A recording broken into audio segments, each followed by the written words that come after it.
Muy buenos días a todos.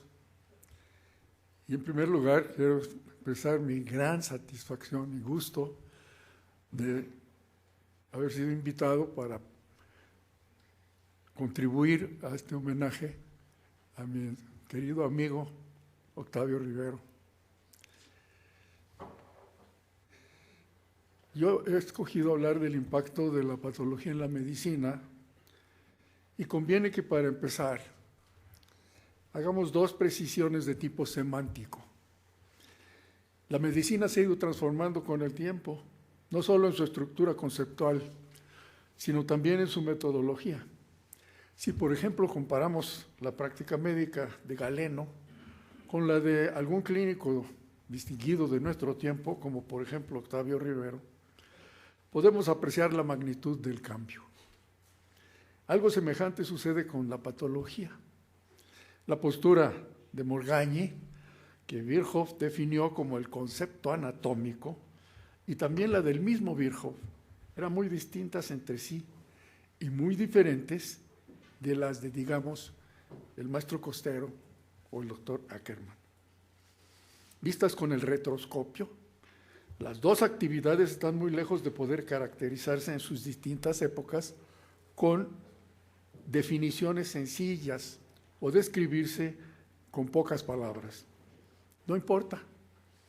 Mi objetivo es enfocar el impacto de la patología en la práctica de la medicina actual. Y esto puede hacerse, yo creo, en términos generales, con justicia y sin intentar definiciones más precisas de ambas disciplinas. Veamos pues entonces la medicina antes de la patología. ¿Cómo podemos caracterizar a la medicina antes del surgimiento de la patología? Para intentar responder a esta pregunta es necesario establecer cuándo surgió la patología, que para usos prácticos voy a definir como la ciencia que estudia las causas, los mecanismos y las consecuencias de la enfermedad. Y por razones históricas agrego con énfasis en métodos morfológicos. Mi definición es mucho mejor que la del Diccionario de la Lengua Española, publicado en el año 2001 por la Real Academia Española, que dice: patología, parte de la medicina que estudia las enfermedades. Y segunda definición, conjunto de síntomas de una enfermedad. Mi definición es mejor, porque dentro de la medicina hay muchas otras formas de estudiar diferentes aspectos de la enfermedad. Aspectos sociales, geográficos, culturales, epidemiológicos, radiológicos, genéticos, etc. Pero la patología se centra en examinar sus causas, sus mecanismos o patogenia y sus consecuencias, como tanto anatómicas como funcionales. Paso por alto la antigua y ya superada controversia sobre si nosotros somos anatomopatólogos o más bien patólogos, pero reconozco que en nuestra trayectoria histórica la morfología es una abuela todavía presente y vigorosa, pero que no excluye, y en la práctica ya ha adoptado, otras técnicas para alcanzar sus objetivos.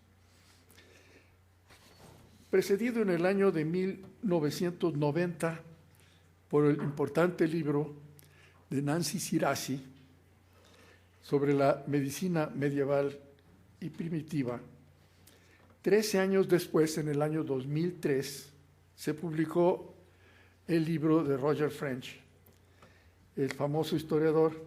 Este es un libro de publicación póstuma que había fallecido menos de un año antes y que se titula Medicina antes de la ciencia. El asunto de la medicina de la Edad Media hasta la Ilustración. Estos dos volúmenes resumen la misma información, pero con estilos diferentes, lo que los hace complementarios en vez de distintos. En sus 289 páginas, el libro de French encierra un retrato erudito de cómo era la medicina en el mundo occidental, principalmente europeo, antes de la revolución científica de los siglos XVI y XVII. Si es posible resumir su amplísima erudición en unos cuantos adjetivos, Yo diría que la medicina europea, antes de la revolución científica de los siglos XVI y XVII, era principalmente teórica, imaginaria, dogmática, tradicional e ineficiente. Mientras que la medicina actual,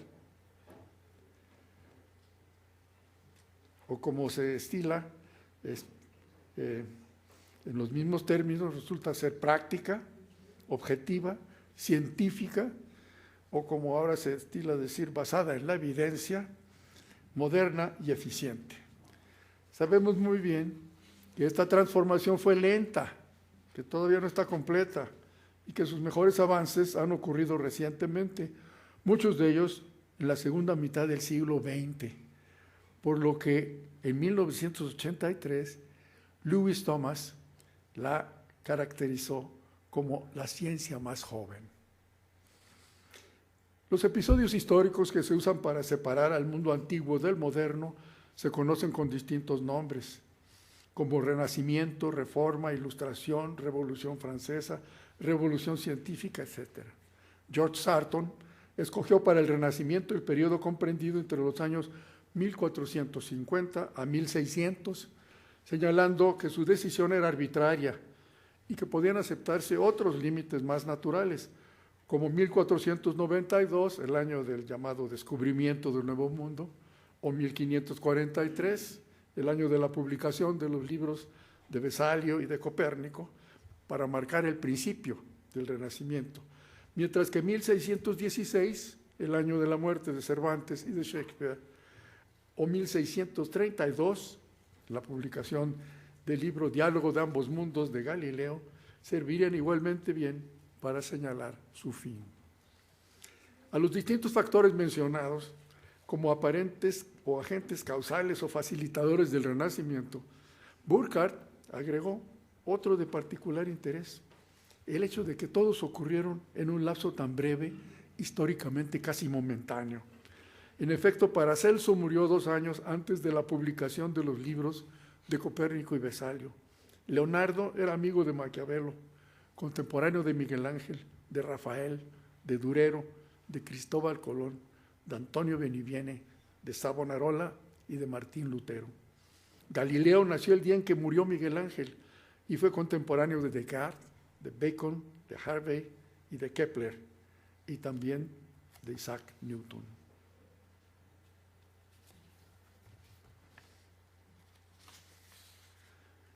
¿Cuál era el concepto de enfermedad prevalente en la cultura europea de los primeros siglos de nuestra era y hasta el siglo XVIII?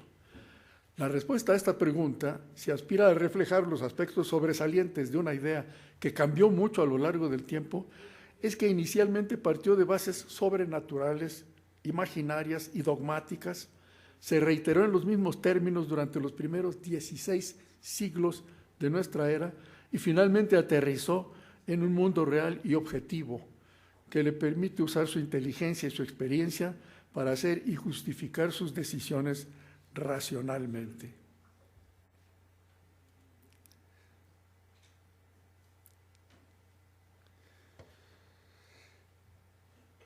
En un libro que yo escribí, Historia de 10 gigantes, cito argumentos a favor de considerar a Antonio Benivieni, un médico florentino que vivió de 1443 a 1502, como la figura emblemática de los orígenes de nuestra especialidad, de la patología.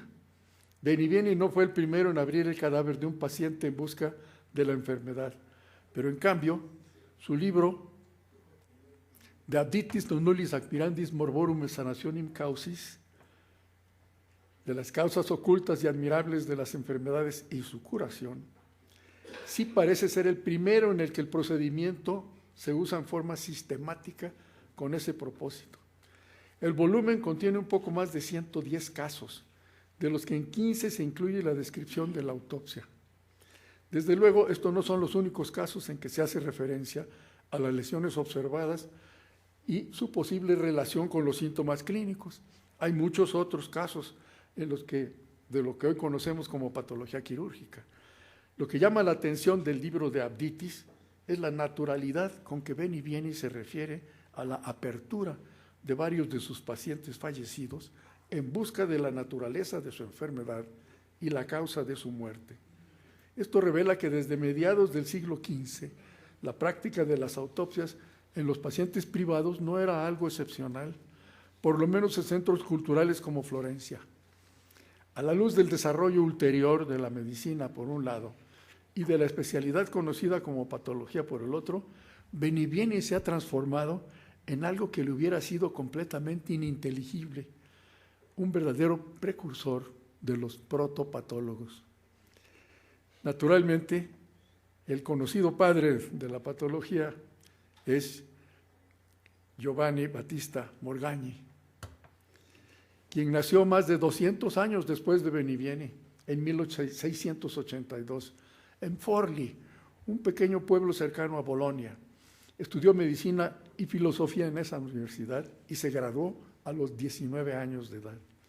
10 años más tarde, cuando apenas tenía 29, fue nombrado profesor asociado de medicina teórica en la Universidad de Padua, en donde permaneció los siguientes 60 años. En 1715 fue nombrado profesor de anatomía y hasta su muerte, ocurrida en 1771. Morgagni pasó su larga vida trabajando todos los días en el anfiteatro anatómico, dando clases, viendo pacientes, haciendo experimentos, leyendo y pensando. Era un hombre austero, de carácter amable y hasta delicado. Fue médico y amigo de príncipes y de papas. Recibió muchos honores. En 1769, los estudiantes alemanes de Padua lo proclamaron públicamente Anatomicorum totius Europa Princeps. En la Universidad de Padua todavía se conserva su cátedra en el aula donde dictaba sus clases y en sus últimos años se le conoció en Italia como Su Majestad Anatómica. Cuando Morgagni tenía 79 años de edad, apareció su obra en 5 tomos, De sedibus et causis morborum per anatomen indagatis.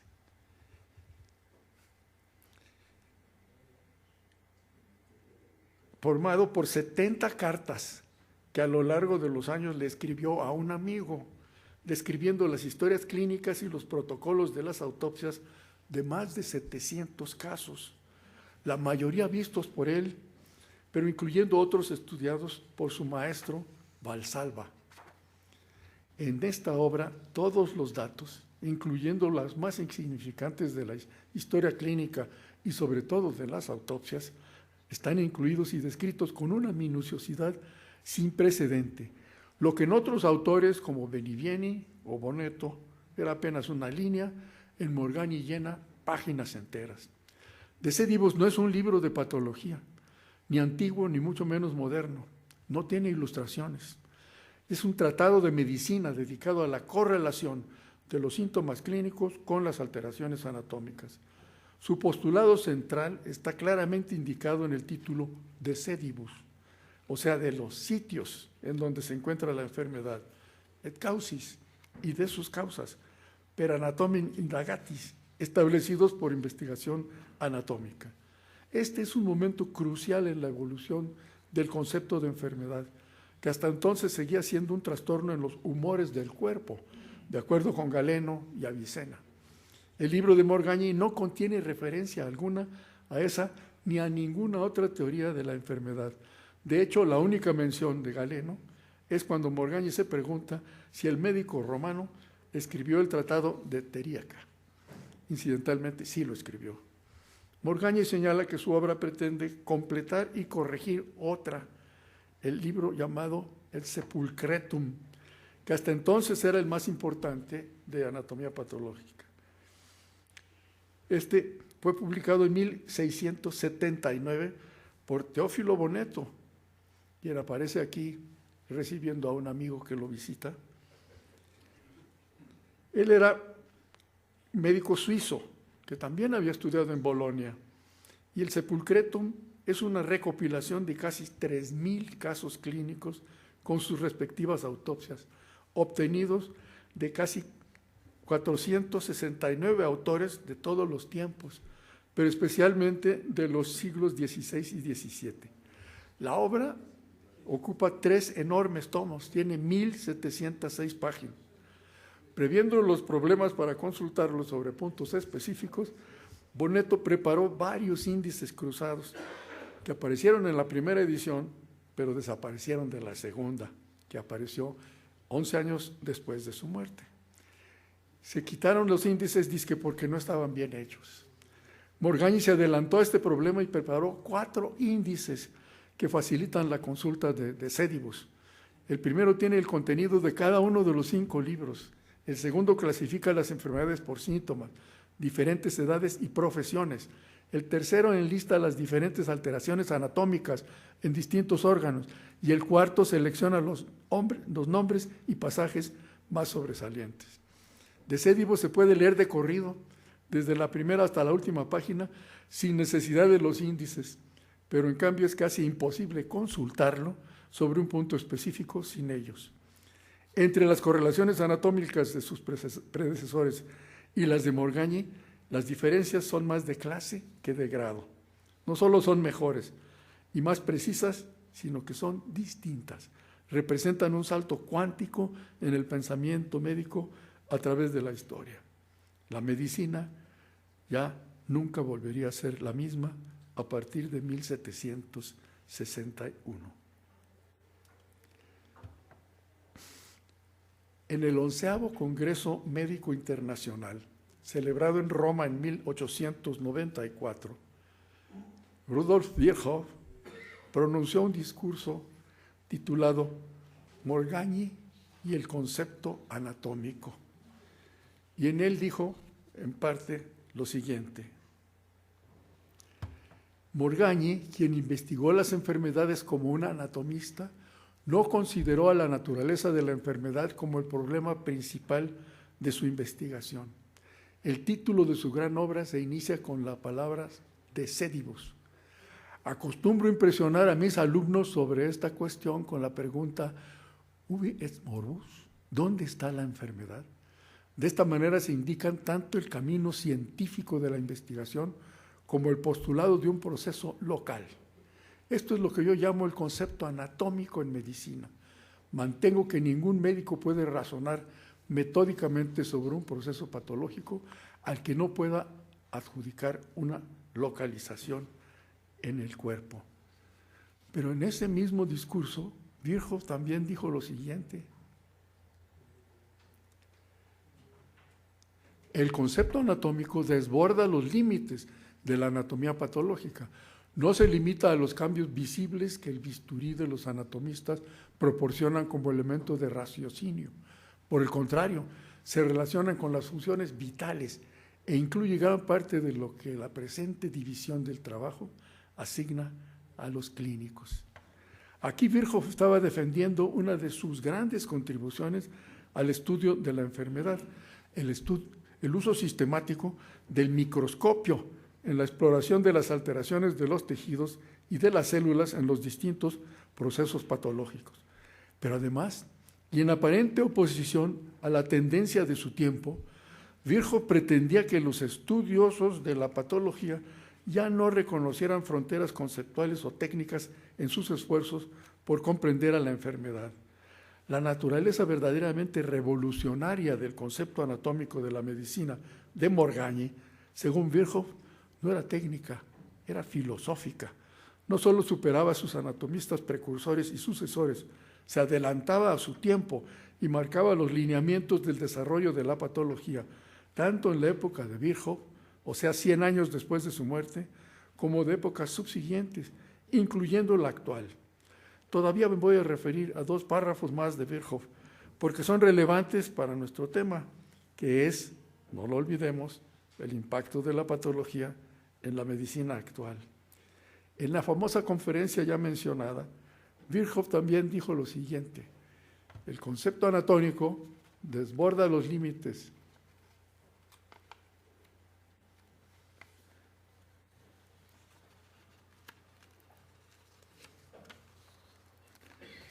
No, eso no es lo que dijo, eso ya lo dije. Ahora, ya no quiere.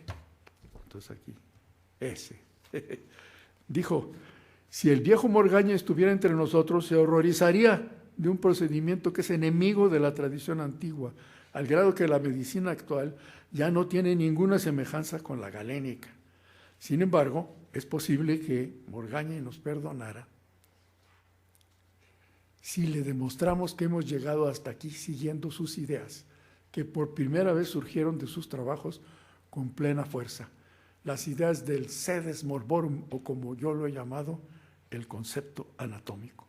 Y de manera más explícita, Virchow fue más allá de su concepto no solamente anatómico, macroscópico y celular de la enfermedad, sino que también dijo, cada alteración anatómica es un cambio material, pero entonces, ¿es cada cambio material también anatómico? ¿No podría ser molecular? ¿No puede un trastorno molecular importante alterar la composición íntima de la materia sin que su forma interna y su aspecto exterior se conserven? De manera bien. Entonces, el impacto de la patología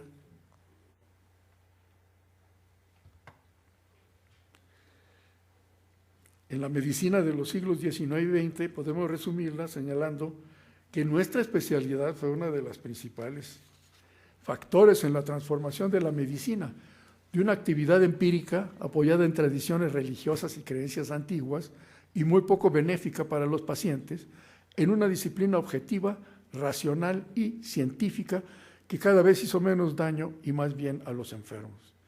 El abandono de conceptos sobrenaturales sobre la enfermedad, de la teoría moral galénica, de supersticiones y de brujerías, de hecatombes, de rezos y del sacrificio de animales, del sangrado y del uso de sanguijuelas, de dietas absurdas, de verbajes repugnantes y de rituales esotéricos y de muchas otras formas de enfrentar a la enfermedad, apenas empezó a ocurrir a mediados del siglo XVIII y se hizo cada vez más generalizado en la cultura occidental durante los siglos XIX y XX.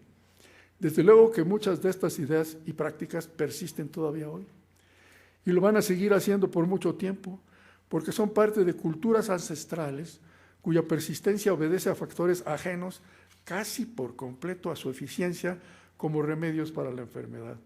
Pero la revolución científica, ocurrida a partir de la segunda mitad del siglo XVI y todo el XVII, principalmente en Europa, permitió el surgimiento y el desarrollo de un nuevo tipo de relación del ser humano con el mundo objetivo en el que vive, basado en la correspondencia de sus ideas con la realidad. En los 300 años que siguieron a la publicación del De Sedibus de Morgagni, el impacto de la patología en la medicina fue definitivo y la transformó por completo. Gracias a las numerosas contribuciones de la escuela austriaca, con Rokitansky a la cabeza, de la escuela alemana, liderada por Virchow, de la École de Paris, con Bichat, Laennec, Louis y otros, de los grandes hombres del Hospital Guy's de Londres, como Bright, Hodgkin, Wilkes y otros, la patología sirvió como la base sólida para la construcción del edificio de la medicina moderna. Todavía en la primera mitad del siglo XX, cuando yo empecé a estudiar patología, la enseñanza de la medicina usaba de manera prominente las autopsias. La certificación de excelencia de los hospitales requería un porcentaje elevado de autopsias del total de pacientes fallecidos y las autoridades encargadas de la salud usaban los resultados de las autopsias para plantear sus programas. Estos diagramas que les muestro a ustedes fueron publicados en 1949 en un libro por mi maestro, el doctor Isaac Costero. Y vean ustedes cómo él señala que la patología se transforma poco a poco en el elemento central que reúne a las ciencias básicas y se derrama en las ciencias clínicas. 60 años después de la publicación de estos diagramas,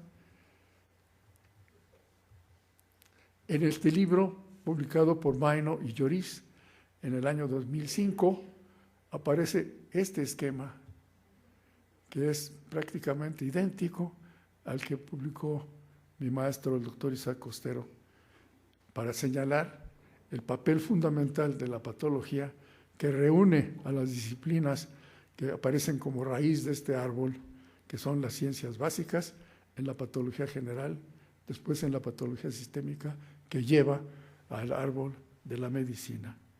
En 1938, Krumbar escribió lo siguiente, y lo cito para terminar. Aunque es posible que la autopsia ya haya hecho su principal contribución al progreso de la medicina, resulta difícil concebir una época en que deje de ser importante tanto para la enseñanza de todos los estudiantes de medicina como para evaluar los cambios producidos por la enfermedad, así como proporcionar la base para evaluar otros avances en etiología, nosología, diagnóstico, pronóstico y tratamiento. Aquí termina lo que preparé para esta presentación. Les doy las gracias por su atención.